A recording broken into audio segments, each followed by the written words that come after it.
தேமுதிக தலைவர் விஜயகாந்த் மறைவுக்கு இவ்வளவு கூட்டம் வரும் என்பது யாருமே எதிர்பார்க்காத ஒன்று. கேப்டனின் குடும்பத்தினரே யூகிக்காமல் தான் முதலில் இறுதி அஞ்சலிக்கு கோயம்பேடு தேமுதிக அலுவலகத்தில் ஏற்பாடு செய்தனர். ஆனால் கண்ணிமைக்கும் நேரத்தில் கோயம்பேடே ஸ்தம்பிக்கும் அளவுக்கு கூட்டம் சேர்ந்தது.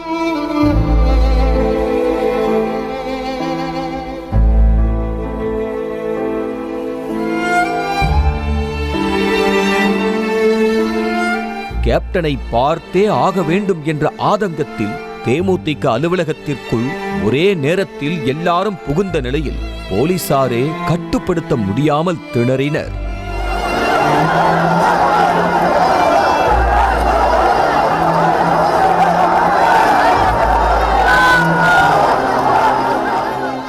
தேமுதிக நிர்வாகிகள், தொண்டர்கள் என அனைவரும் மறைவு செய்தியை அறிந்ததுமே கூடிவிட்டனர்.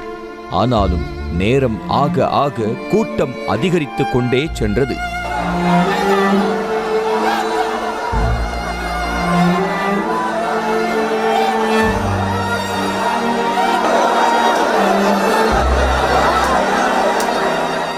மாபெரும் தலைவர்களுக்கு கூட இல்லாத அளவுக்கு விஜயகாந்துக்கு கூட்டம் கூடியது. இறுதி சடங்கு முடிந்து அடக்கம் செய்யும் வரை கோயம்பேடு தேமுதிக அலுவலகம் முழுவதும் மக்கள் தலைகளாக தென்பட்டன.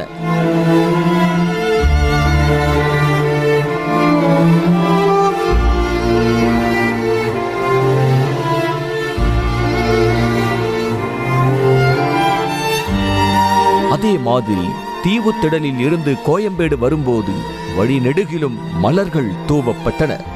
முக்கியமாக தேமுதிக தொண்டர்களை தாண்டி விஜயகாந்தை பார்த்து பார்த்து ரசித்த ரசிகர்களும் எந்த பாகுபாடும் இன்றி கடைசியாக ஒருமுறை கேப்டனின் முகத்தை பார்க்க வேண்டும் என ஓடோடி வந்திருந்தனர்.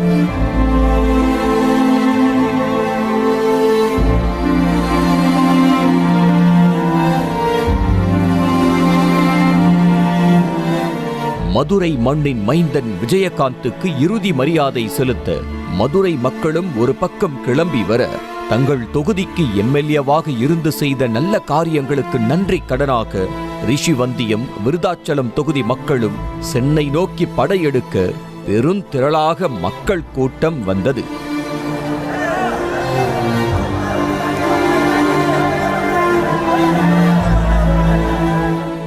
ஈழ தமிழர்களுக்காக உண்ணாவிரதம், போராட்டம் என தொடர்ந்து தனது ஆதரவை தெரிவித்து வந்த கேப்டன் விஜயகாந்துக்காக தமிழ்நாட்டில் உள்ள ஒட்டுமொத்த இலங்கை அகதிகள் முகாமில் இருப்பவர்களும் தங்கள் குடும்ப உறுப்பினர்களை இழந்தது போல கேப்டனை வழியனுப்பி வைக்க வந்திருந்தனர்.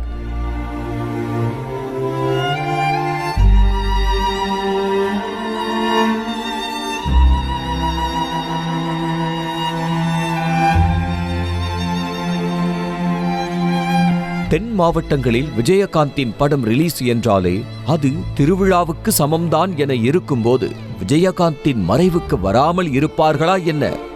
இறுதி மரியாதை செலுத்த ஓடோடி வந்து பிரியா விடை கொடுத்தனர். மிக முக்கியமாக கேப்டன் திரைத்துறையிலும் அரசியலிலும் தனக்கென ஒரு முத்திரை பதித்திருந்தாலும் அவருக்காக அனைவரும் கண்ணீர் வடிப்பதற்கான பெரும் காரணம் அவர் ஒரு பண்பாளர், மனிதநேயர்.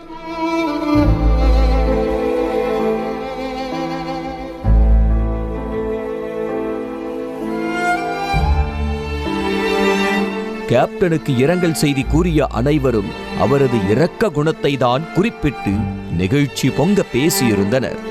அப்படி கேப்டன் அகம் மகிழ்ந்து அன்னமிட்ட பருக்கைதான் லட்சக்கணக்கான மக்களின் கண்ணீருக்கு காரணம்.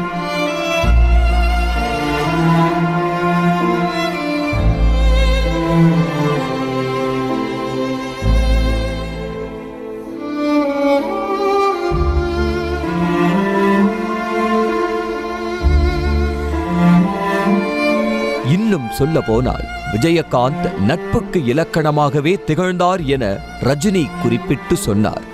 எந்த பாகுபாடும் இல்லாமல் விஜயகாந்த் அனைவரிடமும் நட்பு பாராட்டி வாழ்ந்த வாழ்வுக்கு அவருக்கு பிரியா விடை கொடுக்கக்கூடிய கூட்டமே சாட்சி. கடந்த சில ஆண்டுகளாக உடல்நலம் பாதித்து விஜயகாந்த் முடங்கினாலும் என்றோ செய்த உதவியை மறக்காமல் தவறாமல் இறுதிச் சடங்கிற்கு வந்து கண்ணீருடன் கேப்டனை வழியனுப்பி வைத்திருக்கிறார்கள் தமிழக மக்கள் என்றுதான் சொல்ல வேண்டும்.